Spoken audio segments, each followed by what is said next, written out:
Portugal, a small nation on the edge of Europe, dared to dream big.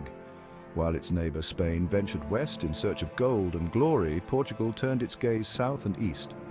The Portuguese were driven by a thirst for exploration, a desire for wealth, and a fervent belief in spreading Christianity. This potent mix fueled their ambition to control the lucrative spice trade, then dominated by Arab and Venetian merchants. Portugal's mariners, armed with innovative navigational techniques and a spirit of unwavering resolve, embarked on voyages that would change the course of history. They charted unknown waters, forged new trade routes, and established a vast empire that stretched from Brazil in the Americas to the Spice Islands in Southeast Asia. They sought to control the flow of trade and establish a dominant presence in the regions they explored. Their voyages were not merely expeditions of discovery. They were calculated maneuvers in a grand game of empire building. It's a story of how a small nation on the periphery of Europe used its maritime prowess to become a global superpower, leaving an indelible mark on the world map and forever altering the course of history. Portugal's rise to global prominence was deeply intertwined with its mastery of the seas. Their success was rooted in innovative navigational techniques and maritime excellence. Prince Henry the Navigator played a pivotal role in this maritime revolution. From Sagres, he established a center of learning and sponsored expeditions. Under his patronage, Portuguese shipbuilders developed the caravel, a revolutionary new ship. This vessel allowed explorers to navigate the Atlantic with unprecedented confidence. Bartolomeu Dias's rounding of the Cape of Good Hope in 1488 proved a sea route to India was possible. This achievement paved the way for Vasco da Gama's epic voyage to India, ushering in a new era of global trade. Vasco da Gama's arrival in Calicut, India in 1498 was a watershed moment in global history. It marked the beginning of direct sea trade between Europe and Asia, bypassing the traditional land routes controlled by Arab and Venetian merchants. This newfound access to the riches of the East, pepper, cinnamon, cloves, and other precious spices, promised immense wealth and power for Portugal. Da Gama's voyage not only opened a new trade route, but also signaled the beginning of Portugal's aggressive expansion into the Indian Ocean.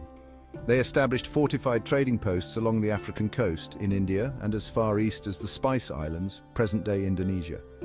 These strategically located outposts served as bases for Portuguese naval power, allowing them to control key shipping lanes and dominate the spice trade. The Portuguese faced resistance from local rulers and Arab traders who saw their centuries-old monopoly threatened. Their superior naval technology, including powerful cannons mounted on their ships, gave them a decisive advantage in these conflicts. The opening of the sea route to the east shifted the center of global trade from the Mediterranean to the Atlantic, ushering in a new era of European dominance. Section 4.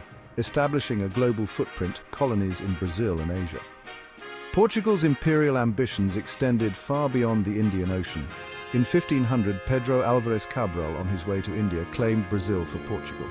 Though initially seen as a minor acquisition compared to the riches of the East, Brazil would eventually become Portugal's most valuable colony, a vast land teeming with natural resources, particularly Brazil wood, which produced a valuable red dye. The Portuguese established a system of plantation agriculture in Brazil, relying heavily on slave labor imported from Africa. Sugarcane, a highly profitable crop, became the backbone of the Brazilian economy, transforming the colony into a major engine of Portuguese wealth. Meanwhile, in Asia, Portuguese trading posts evolved into more permanent settlements. They established colonies in Goa, India, and Malacca, strategically located on the Strait of Malacca, a vital choke point for trade between China and Southeast Asia. These colonies served as centers of Portuguese administration and military power, allowing them to exert control over vast swathes of territory and dominate trade in the region. Section 5. The lucrative trade routes, spices, and the unforgivable price of slavery. The spice trade was the driving force behind Portugal's global expansion. The demand for cloves, nutmeg, pepper, and cinnamon, used as flavorings, medicines, and preservatives, was insatiable in Europe. By controlling the sea routes to the east, Portugal held the key to this lucrative trade. bringing immense wealth to the Portuguese crown and merchants. The Portuguese established a complex trading network, transporting spices from Asia to Lisbon, where they were then distributed throughout Europe. Lisbon became a bustling hub of international commerce, its wharves piled high with exotic goods from distant lands. However, this era of prosperity was built on a dark foundation: the transatlantic slave trade. The labor-intensive cultivation of sugarcane in Brazil created a massive demand for enslaved Africans. The transatlantic slave trade was a brutal and inhumane system that inflicted unimaginable suffering on millions of Africans, leaving an enduring legacy of racism and inequality in the Americas.